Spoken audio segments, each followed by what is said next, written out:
Assalamu alaikum. This is lecture number 7 in our course State Organizations Management أو إدارة المنظمات الحكومية, level 3, Accounting Department, English Section, Faculty of Commerce, Zagazig University. The lecturer is Dr. Ahmad Amhawi for this lecture. It is a completion of chapter 3. It's part 2 of chapter 3 that we have started in the previous lecture. Chapter is about the anatomy of public organization, bureaucratic power, and politics.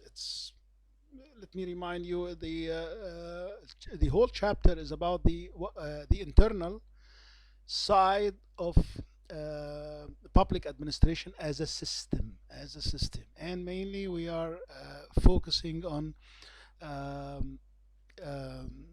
the sources of values, the internal sources of value. احنا كنا we had this outline from the previous lecture. We gave an introduction. We focused on the culture and cognitive processes. We haven't yet introduced ideology, though it's mentioned in the previous lecture. The bureaucrats' ideology also we introduce in this lecture.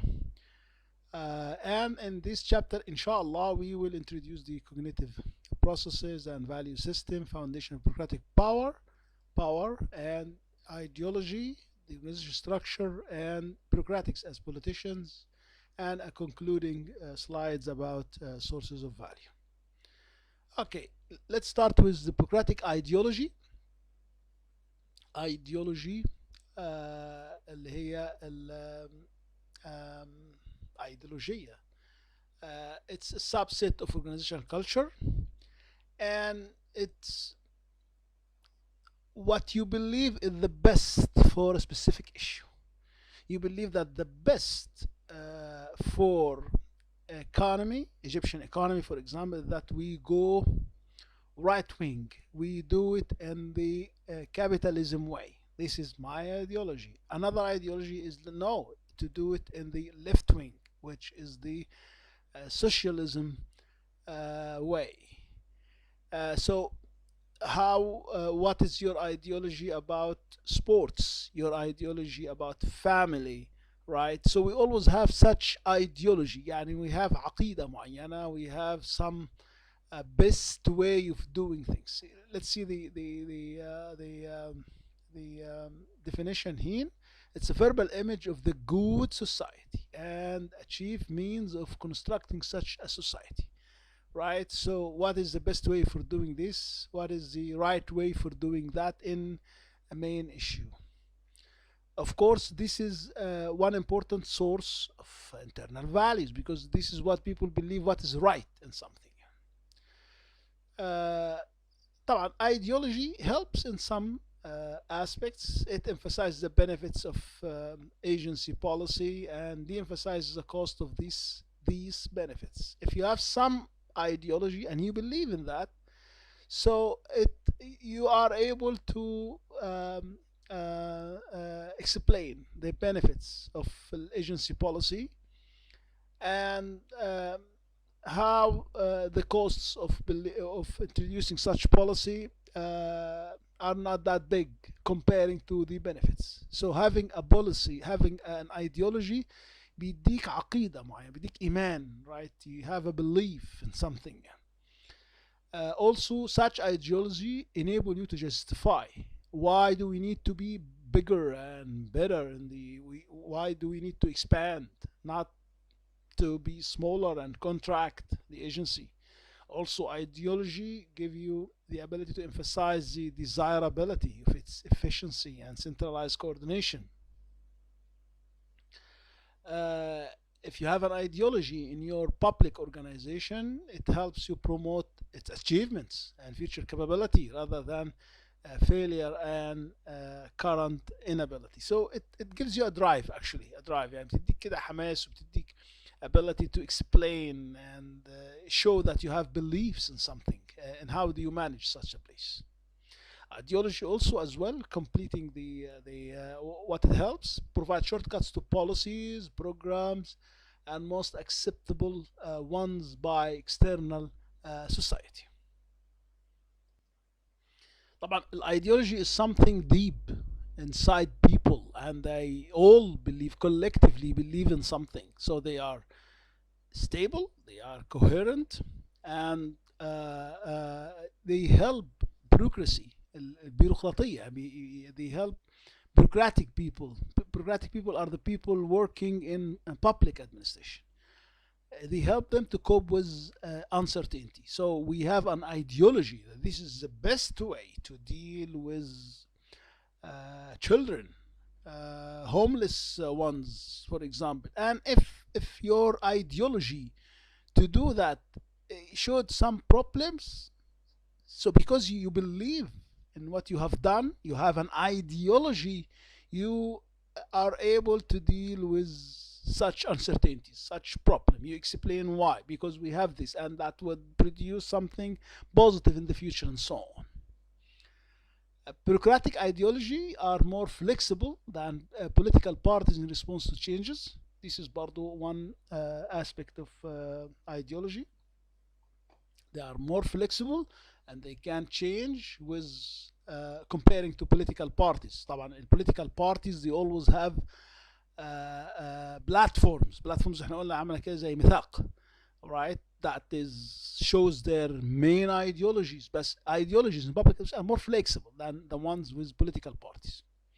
ليه؟ لأن a political party أنت صعب تغير, it's very hard that you change what you believe in. لكن in a public administration you may change, yeah, but not that easy, of course. طبعا top level officials are the ones who establish or form such ones and communicate it downward to people below them, and promote them and explain them to the external societies. We have here what's called bureaucratic symbols. Professionals in an agency are a source of new policy, having the expert knowledge and a goal to expand the agency influence. Of course, هنا in that slide we are talking about three important sources of such ideology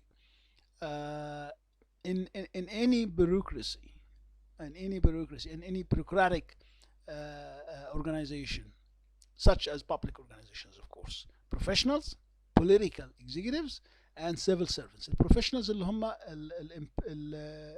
top managers that are hired, appointed, متعينين يعني, and they get promoted, يترقوا to the top levels.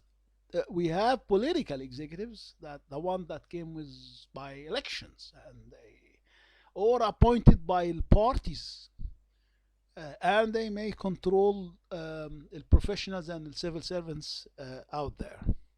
طبعا the difference here ان we have the professionals, they are more knowledgeable, they know the work, they are the experts, they are the ones who seek expanding the agency influence.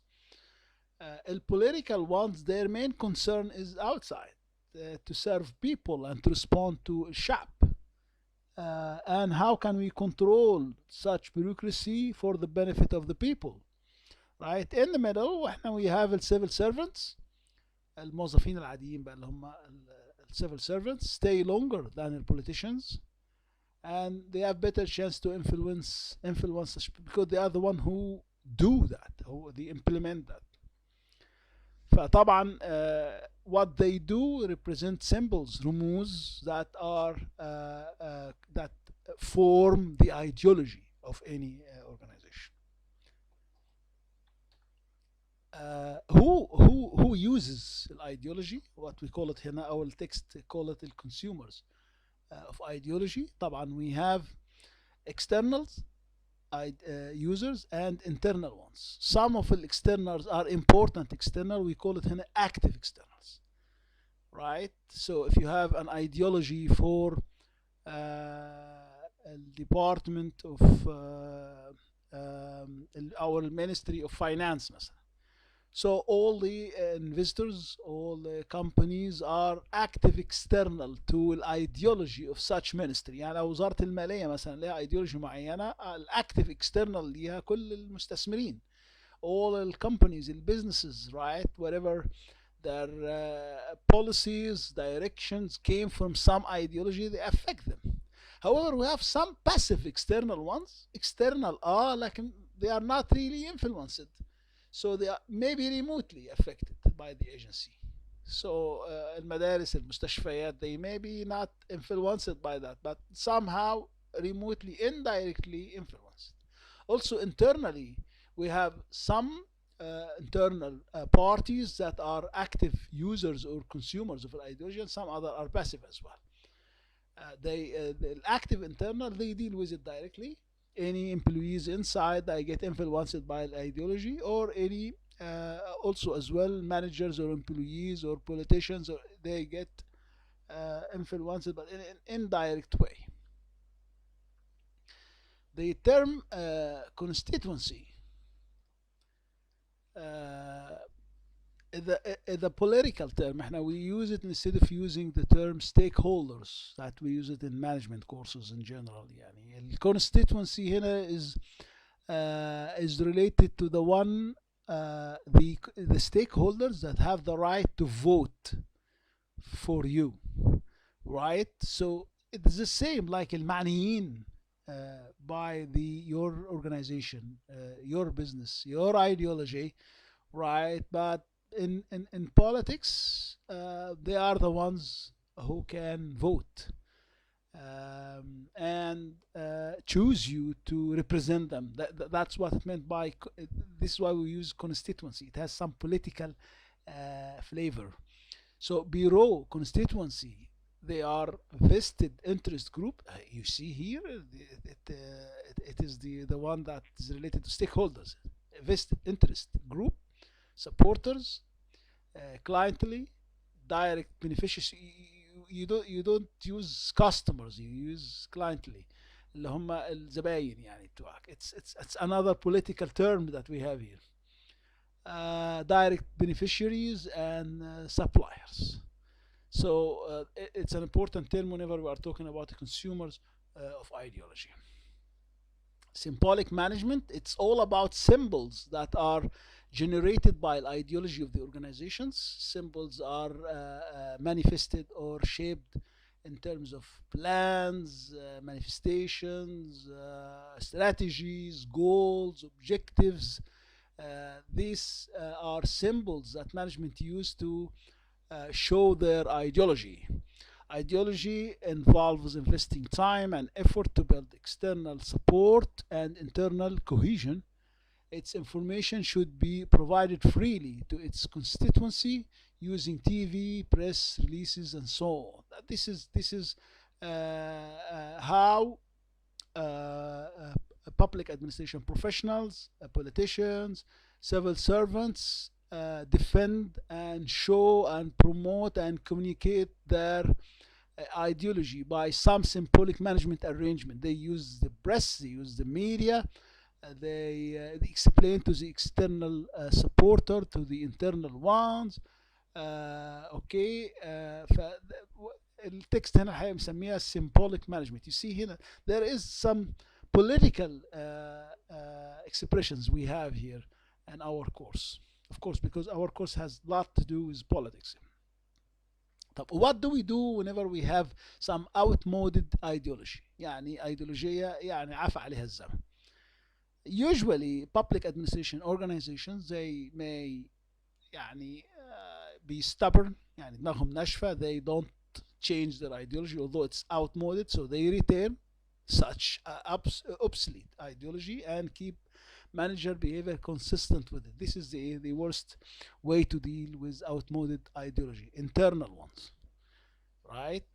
So their main source of values is outmoded ideology and they defend it that way.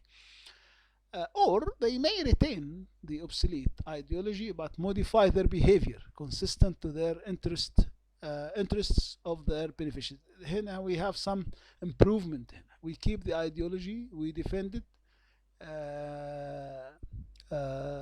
and the press and the media, right? But our behavior differs slightly according to what changes or what improvement should be done to according to the interests of their constituencies. طبعا the best way to deal with outmoded ideology, and this requires change, that is very hard because ideology are very deep and very hard to change them. It's in the minds and in the hearts of people working in public administration organizations. The best way and the hardest one is to advance a new ideology more consistent to the interests of the beneficiary.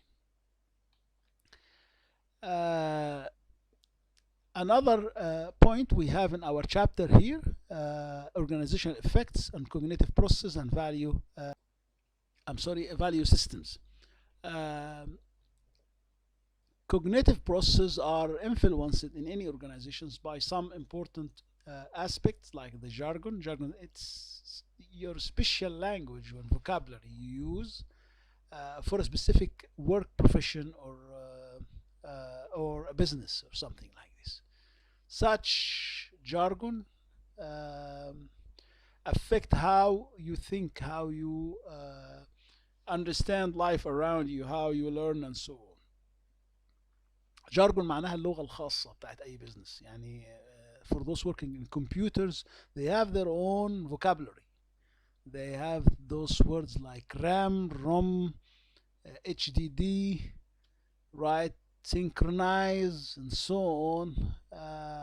Such language that other ordinary people, they may not understand this. But only people working in such business, they have this what's called jargon. Also, as well, in public administration, they have their own jargon. And they provide them with some power, and some such power affect their cognitive processes. Such jargon is inherent in bureau ideology. They carry meaning and they carry values and influence their cognitive process of bureaucracy members. Many of its vocabulary need definitions that nobody understands unless you are in the business. It's an element of bureaucratic power, as we mentioned earlier. The more obscure, the more difficult for others to challenge it. يعني انت بتحاول ان انت your vocabulary, your words ما حدش يفهمها غيرك. يعني that would give you power over people that don't understand this.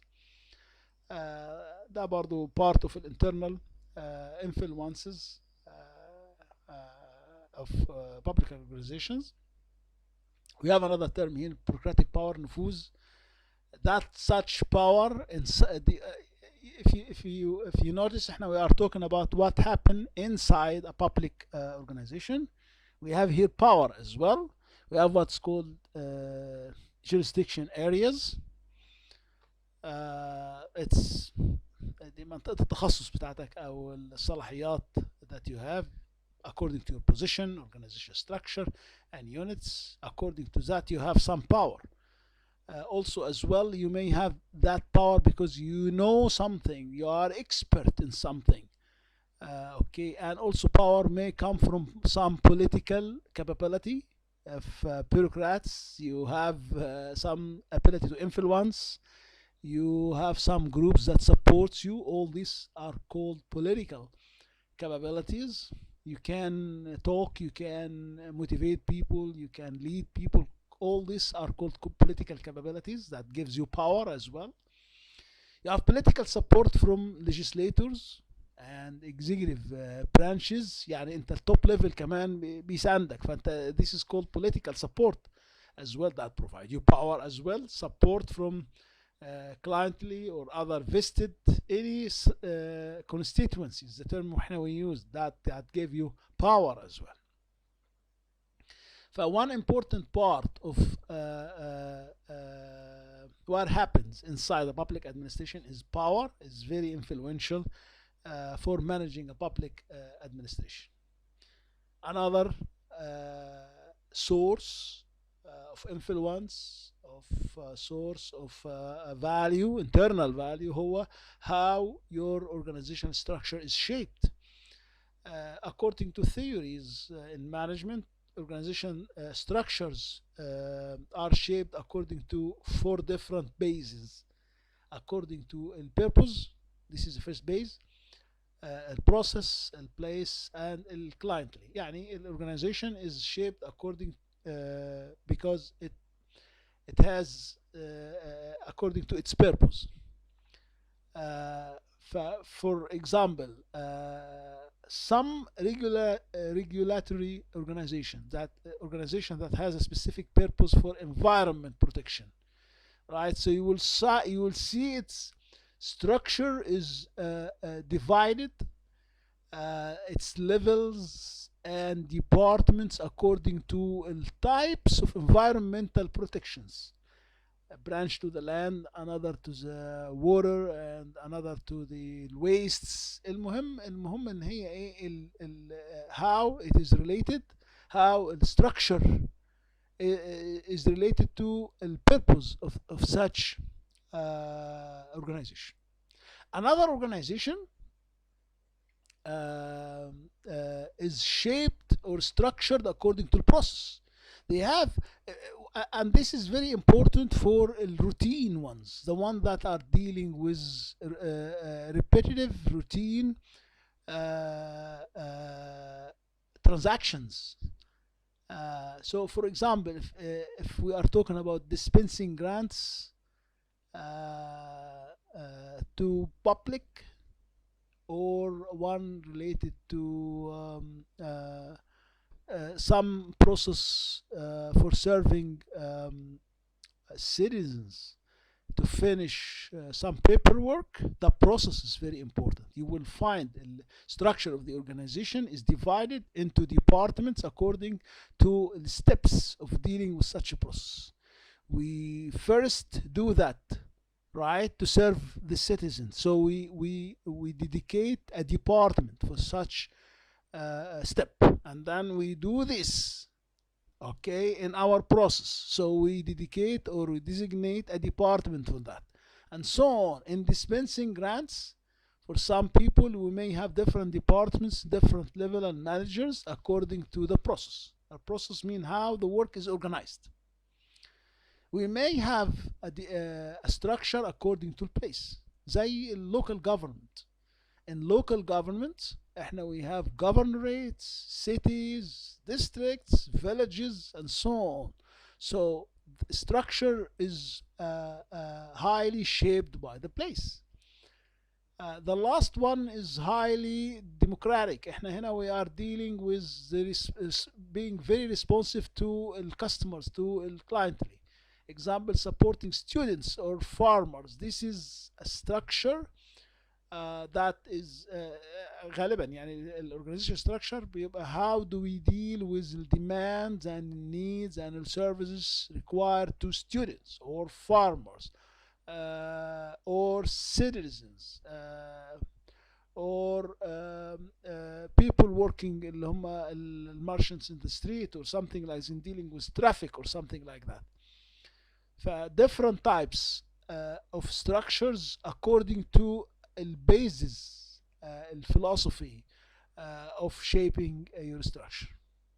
طبعا these bases influence the organization values. If you are shaping your structure according to cliently, خلاص يبقى الفاليو الأساسية بتاعتك ان انت تبقى ديمقراطي, ان انت to be very responsive to people. If it is for the process, يبقى your main value here is to be very disciplined, is to make the steps in it's a process, is to deal with efficiency. This is another value, is to not to make any mistakes or any waste and so on. If it is place, so the main values will be derived from the area, attributes of the area. المحافظة نفسها ايه هي أهم what it requires and so on. So based on the basis, here we will have the values used for structuring such organizations. And now we have 2 examples هنا. Cliently, being responsive, and the process being very efficient. I mentioned that. One important example of how structure affect the values, whenever we have pyramid structure that we studied many times in our management courses. The pyramid, the classical one, the hierarchical one. طبعا large organizations, they follow this. And if you have a pyramid structure, you respect the levels, you respect the formalism اللي هي الرسمية reporting to higher level, unity of command, and so on. Such values are very respected and appreciated in pyramid structures. I mentioned that هنا in values of hierarchical, like unity of command, the chain of command, narrow span of control. All these are principles of management, classical management theories that we studied in level 1 سنة أولى in management courses. طبعا the more centralized an organization, the more difficult to change values of organization member. يعني usually the hierarchical one, the old fashioned one, are centralized, so their cultures and their internal values very hard to change. Also one important theme in studying organization structure here is that the structure of organization reflects its political power of an agency. Establishing a new unit in the organization so interests in its activities.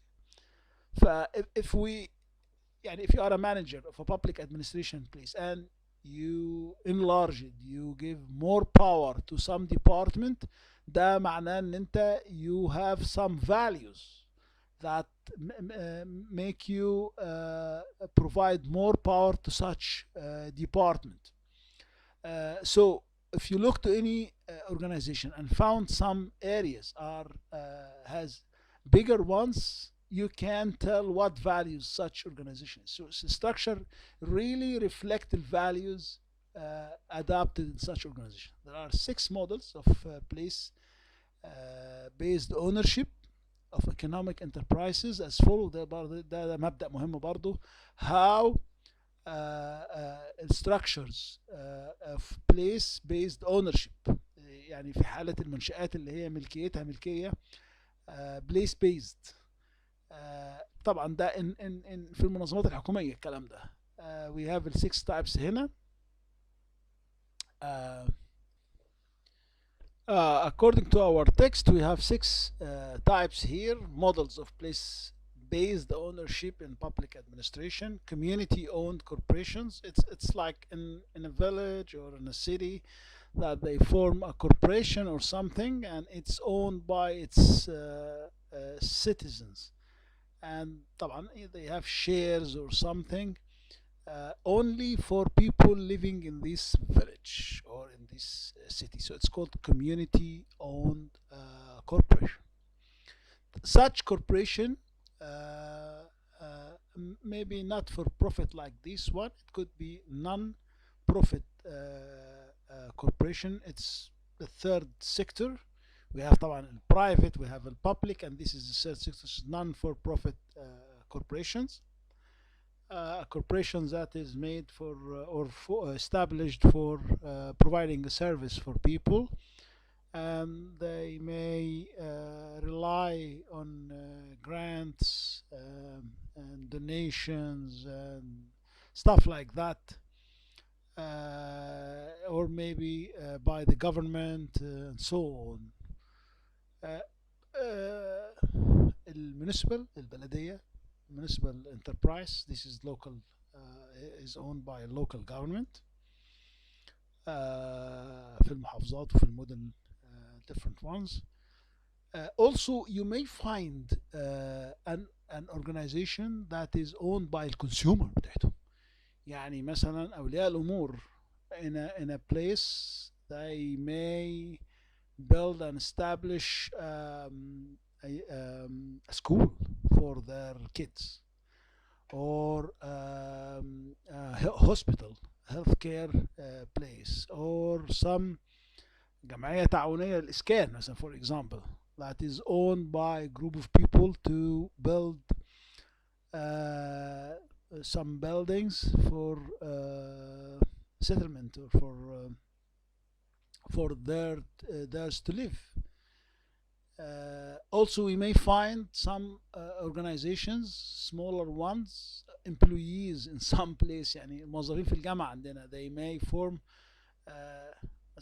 I think that the law prohibit this, يعني especially in universities.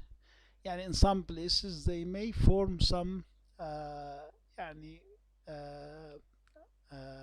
an organization owned by employees.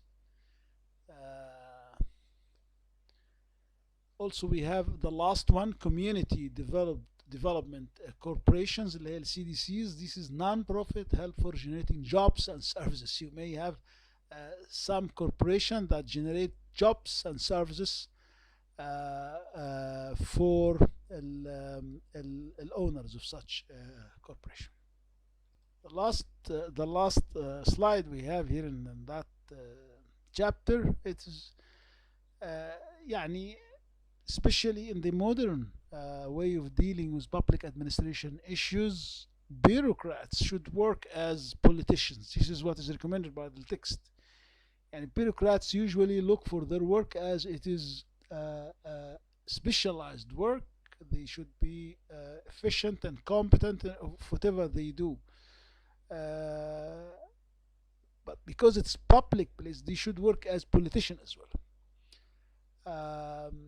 So let's read that. Bureaucratic leaders must perform as politicians to protect the status of their agency. يعني عشان خاطر انت you preserve and being able to present your ideology, you have to understand and be responsive to people. You have to work as a politician and be able to talk to them and explain and promote your ideology. PA, public administration behavior, is the outcome of bargaining among individuals and groups within government. Bargaining power depends. You see, bargaining because you work as politician. Bargaining power depends on position, beliefs, responsibility, and interests of individuals and groups.